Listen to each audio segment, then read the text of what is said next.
जय हिंद मित्रांनो, आपले स्वागत आहे आपल्या या SPS इन्फो यूट्यूब चॅनलवरती. तर मित्रांनो, आजपासून आपण आपल्या चॅनलवरती करंट अफेअर्सचे प्रश्न पाहणार आहोत. तर मित्रांनो, या व्हिडिओमुळे तुम्हाला नक्कीच परीक्षेमध्ये खूप फायदा होईल. त्याच्यामुळे तुम्ही तुमचे जेवढेही मित्र आहेत, मैत्रिणी आहेत, त्यांना हा व्हिडिओ शेअर करा आणि इथून जेवढे आपले व्हिडिओ येतील रोजचे ते सगळे शेअर करा आणि तुम्ही स्वतःही पहा. नक्कीच खूप फायदा होईल आपल्या या व्हिडिओमुळे तुम्हाला. तर मित्रांनो, चला कोणताही टाईम वेस्ट न करता आपण आपला आजचा हा पहिला व्हिडिओ आपण सुरू करूया. तर आपला आजचा पहिला प्रश्न आहे, 15वी ब्रिक्स शिखर परिषद 2023 कोठे आयोजित करण्यात आली? तर मित्रांनो, याचं उत्तर आहे दक्षिण आफ्रिका. त्याच्यानंतर दुसरा प्रश्न आहे, 42वे युनेस्को जागतिक वारसा स्थळ कोणाला घोषित करण्यात आले आहे? तर याचं उत्तर आहे होयसाड मंदिर, जे की कर्नाटक राज्यामध्ये आहे. त्याच्यानंतर आपला तिसरा प्रश्न आहे, स्वच्छ वायू सर्वेक्षण 2023मध्ये कोणते शहर अव्वल ठरले आहे? तर स्वच्छ वायू सर्वेक्षण 2023मध्ये इंदोर हे शहर अव्वल ठरले आहे. त्याच्यानंतर आपला चौथा प्रश्न आहे, ग्लोबल इनोव्हेशन इंडेक्स 2023मध्ये भारताचा क्रमांक किती आहे? तर ग्लोबल इनोव्हेशन इंडेक्स 2023मध्ये भारताचा क्रमांक हा 40वा आहे. तर पहिला क्रमांक हा स्वित्झर्लंडचा आहे. त्याच्यानंतर आपला पाचवा प्रश्न, जुन्या संसद भवनाचे नवीन नाव काय आहे?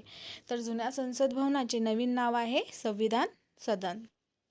त्याच्यानंतर सहावा प्रश्न आहे, भारताच्या 41व्या जागतिक वारसा स्थळ कोणते आहे? तर याचं उत्तर आहे शांतिनिकेतन, पश्चिम बंगाल. त्याच्यानंतर आपला सातवा प्रश्न आहे, कोणते शहर भारतातील पहिले सौर शहर बनले आहे? तर सांची हे शहर भारतातील पहिले सौर शहर बनले आहे, जे की मध्य प्रदेशमध्ये म्हणजेच MP मध्ये आहे. तर याच्यानंतरचा आपला आठवा प्रश्न आहे, महिला आरक्षण विधेयक 2023मध्ये महिलांसाठी प्रस्तावित आरक्षण किती टक्के आहे? तर याचं उत्तर आहे 33%. त्याच्यानंतर आपला समोरचा प्रश्न आहे, रेल्वे बोर्डाच्या पहिल्या महिला अध्यक्ष म्हणून कोणाची नियुक्ती झालेली आहे? तर रेल्वे बोर्डाच्या पहिल्या महिला अध्यक्ष म्हणून जया वर्मा सिन्हा यांची नियुक्ती झालेली आहे. समोरचा आपला प्रश्न आहे, 69व्या राष्ट्रीय चित्रपट पुरस्कार सर्वोत्कृष्ट चित्रपट पुरस्कार कोणाला मिळाला? तर चित्रपटाचे नाव आहे रॉकेटरी आणि दिग्दर्शक आहेत R माधवन.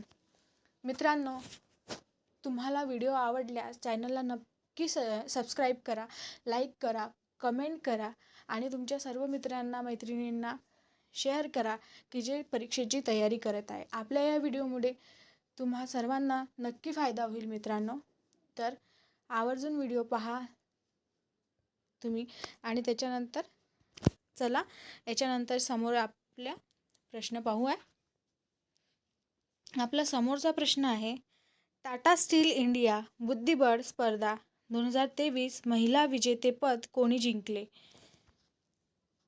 तर टाटा स्टील इंडिया बुद्धिबळ स्पर्धा 2023 महिला विजेतेपद दिव्या देशमुख यांनी जिंकले. त्याच्यानंतर आपला समोरचा प्रश्न आहे, कोणता देश ग्लोबल AI समिटचे आयोजन करेल?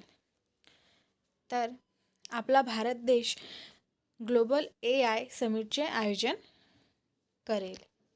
तर 13वा प्रश्न आहे आपला, मिस अर्थ इंडिया 2023चा किताब कोणी जिंकला?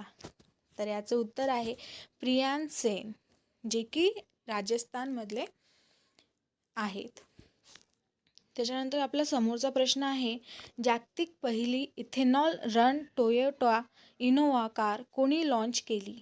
तर या प्रश्नाचं उत्तर आहे नितीन गडकरी. त्याच्यानंतर आपला समोरचा प्रश्न आणि शेवटचा प्रश्न, मित्रांनो हा प्रश्न खूप महत्त्वाचा आहे, तुम्ही स्टार मार्क करून घ्या या प्रश्नाला. प्रश्न आहे, भारताच्या पहिल्या AI पॉवर्ड अँटी ड्रोन सिस्टमचे नाव काय आहे? तर याचं उत्तर आहे इंद्रजाल. मित्रांनो, तुम्हाला व्हिडिओ कसा वाटला हे नक्कीच कमेंटमध्ये सांगा. एक लाईक करा, शेअर करा. धन्यवाद.